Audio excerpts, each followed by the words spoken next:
Hey, what's up out there, everyone? This is Kellen with Haunted by Waters, and today you are getting a tutorial in my own garage on drift boats. So today I'm going to take you through my drift boat and talk about the great product that ClackaCraft produces in their drift boat models. So this beauty here is a 2021. It's a 16-foot Big Eddy high side model. I purchased it brand new from ClackaCraft and had it custom designed. It was really nice because I got to pick some of the features in the boat, including the paint color as well. So multiple different trim options to choose from on the paint color on the boat. As you can probably see here on the back.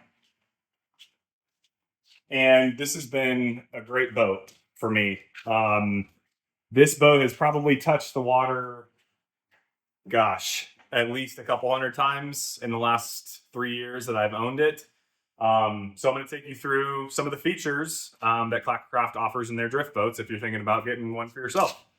So we will start in the front of the boat and work our way to the back. So I had this boat designed to have two lean-in braces. So these hard plastic beauties right here. So if you're standing in the boat and you're trying to cast or fish, especially if you're in moving water, it's really nice because you just lean your body right into these braces and it will absorb impact or waves, whatever commotion happens on the boat. So that was really important for me.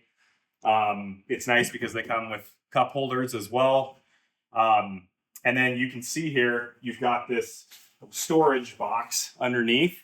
So whether you want to put life jackets or first aid kits or towels, any of your gear, a lot of times my buddies will ride up front and stow their gear bags, their fly boxes, whatever you need underneath here. So it's a really nice storage space.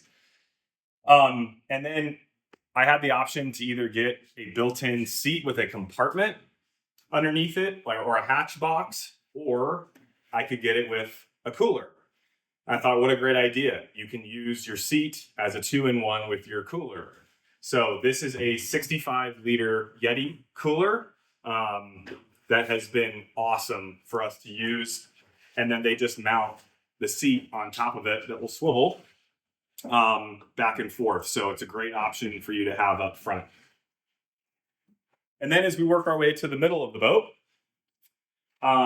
you will see that we have multiple hatches for storage. So this is called rower's bench in the middle of the boat. So typically whoever is rowing the boat is always going to sit here in the middle, close to the oar locks. And you have room for storage in this hatch. And then you have one long bench underneath the rower's bench as well. So tons of room for storage. For whatever you may need to pack on your trip. I put life jackets, towels, first aid kits, sunblock, anything you want to keep out of the weather. You've got tons of great storage space. And then in the middle of the boat here, it's nice because, as I mentioned, the rower sits here. Well, what happens if you need to drop anchor?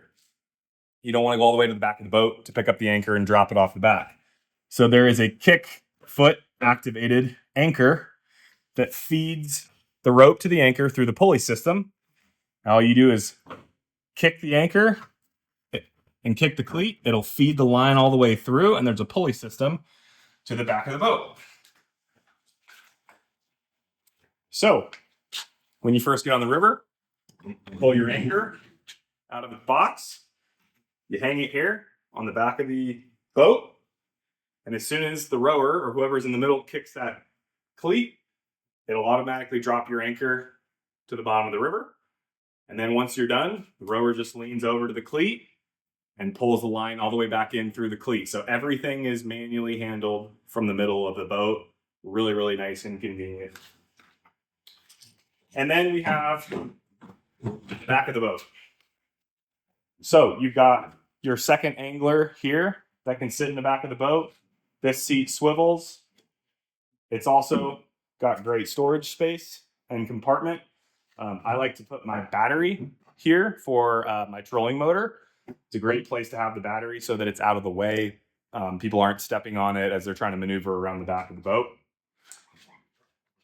And then this back brace, just like the front brace, but it's a lean-in stand-up brace that will absorb any movement that's happening in the boat. So as you can see, plenty of space here in the back of the boat. And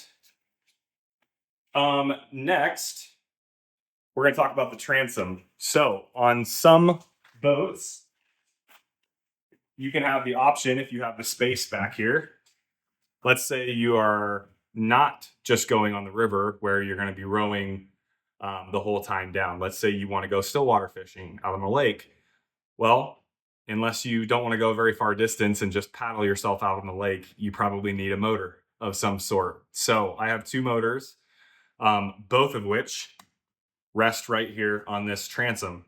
So I was able to find a local boat shop that could weld on this transom clamp to the back of the boat.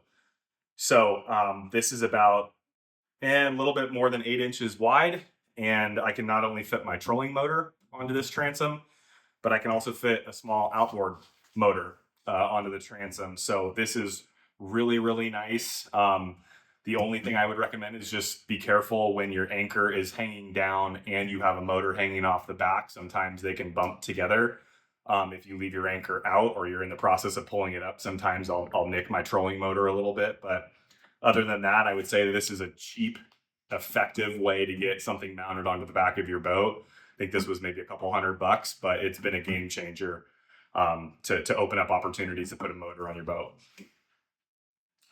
And then we will talk the front of the boat.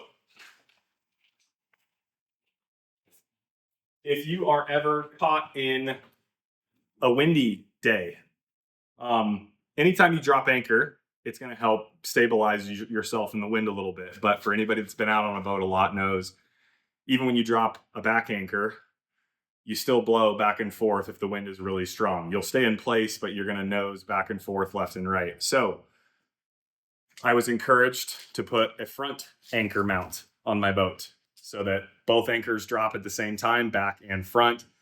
And that's like pretty much being like your boat is nailed to the bottom of the lake. You don't move. And that's been really nice. So again, you can order these online. This is a Dirks anchor mount.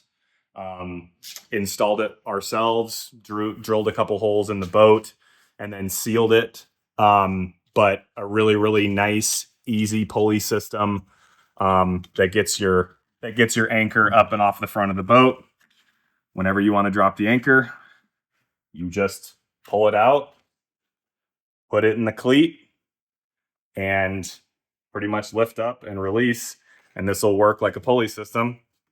And every time you lift up, it holds the line for you in this pulley system. So it's been a game changer for us to have this kind of anchor mount system to keep us stable. All right, and last but certainly not least, oars. So these bad boys. These oars came with the purchase of my drift boat. Highly, highly recommend. They're very high quality. These oars are 9 feet long. Very, very durable. As you can see, I've beat these ones up pretty good. But you know, these are expensive. I think these run $700 or $800 an oar. So make sure you take care of them. If you ever need to order a spare, ClackaCraft can ship you a new oar if you need one. Also good practice to carry a spare with you if you can fit it, just in case you lose an oar. That is a brief overview on the ClackaCraft Drift Boat. So highly recommend. They've been awesome, durable boats. I have certainly gotten use out of them. I've beat them up really good, and they're built to be really, really durable and strong. Highly recommend them. So appreciate it. If you have any questions, drop us a comment on this video, drop us a like, and don't forget to subscribe. We appreciate you guys. and we'll see you out on the water.